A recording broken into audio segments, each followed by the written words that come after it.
Hi guys, welcome to How to Solutions YouTube channel. In today's video, I'm going to show you how you can solve can't install app problem on Play Store. Before getting into this video, must subscribe to our YouTube channel and click on the bell icon. So the first step you need to do is to click on settings and go into the app management and go into the app list and search for the Play Store. Okay, so let me search. So here is a Play Store. You simply need to click on storage and cache, and first step you need to clear cache, and after that you need to clear storage. Once you complete that step, simply need to go into the permissions and allow all permissions. Once you done that, you simply need to check that mobile data and Wi-Fi and always select that it is now using the Wi-Fi.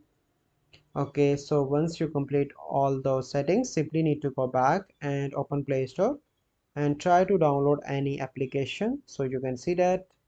Let me try this. So you can see that now this application is downloading. So this is our process by which you can fix app not install problem on Play Store.